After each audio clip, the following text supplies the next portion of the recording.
So ఇప్పుడు రామతీర్థం గుడి ఉంది కదా, దాని చరిత్ర చెప్పగలరా? రామతీర్థ నివాసాయ రాఘవాయ మహాత్మనే జానకి ప్రాణనాథాయ రామచంద్రాయ మంగళం.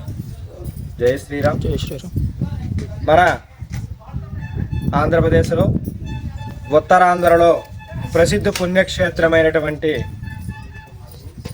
నీలాచలం కొండపైన పర్వతం మీద ఉండేటువంటి కోదండరామస్వామి వారి యొక్క దేవాలయం దగ్గర మనం అంతా కూడా ఉన్నాం. ఇప్పుడు స్వామి కృతేతు నారసింహోభూ త్రేతాయాం రఘునందన ద్వాపరే జగన్నాథ కలో వెంకటనాయకుగా అన్నట్లుగా త్రేతాయుగంలో ఈ నీలాచలం కొండపైన ఈ రామతీర్థంలో స్వామి సీతాలక్ష్మణ సమేతుడే రామచంద్ర స్వామి వారు వనవాసం చేసినట్లుగా మనకి క్షేత్ర చరిత్ర చెబుతుంది. అంతేకాకుండా ద్వాపరయుగంలో పాండవుల అరణ్యవాస సమయమున పాండవులు ఈ పర్వతం మీద సీతాలక్ష్మణ సమేత శ్రీ కోదండరామస్వామి వారిని ఆరాధన చేసినట్లుగా మనకి ఇక్కడ ఉండేటువంటి ఆనవాళ్ళు గుర్తులు చరిత్ర చెబుతూ ఉన్నాయి. పాండవులు ఈ పర్వతం మీద ఉండేటువంటి స్వామిని ఆరాధన చేసుకునేవారు. వారు ఇక్కడ ఉండేటట్టుగా మనకి ఈ పక్కనే ఒక భీముని గృహ అనే ఒక ఆనవాలు ఉన్నది.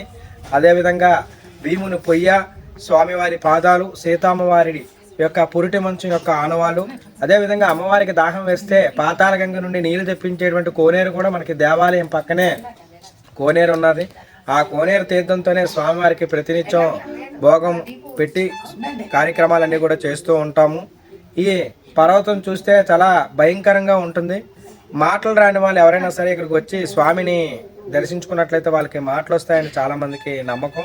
మన ప్రాంతం, మన దేశం, మన రాష్ట్రంలో ఉండేటువంటి వాళ్ళే కాకుండా పక్కన ఉండేటువంటి ఒరిస్సా నుండి, ఛత్తీస్గఢ్ నుండి మన రామని దర్శించుకునే సింహాద్రప్పని, అలాగే తిరుమల వెంకటేశ్వర స్వామిని దర్శించుకుంటారు.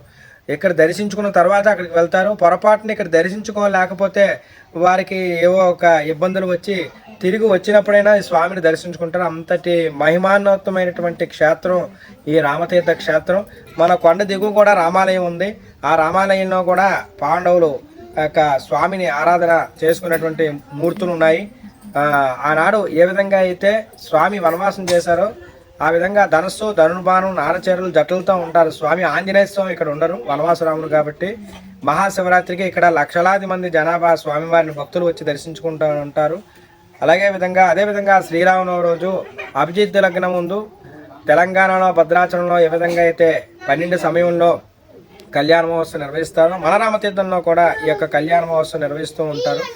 ఈ కార్తీక మాసం పర్వదినాన ప్రతి భక్తుడు కూడా వచ్చి ధ్వజస్తంభాన్ని మొక్కుని ఇక్కడ దీపం పెట్టుకోవడం వారి యొక్క నమ్మకం. స్వామిని దర్శించుకుంటూ ఉంటారు.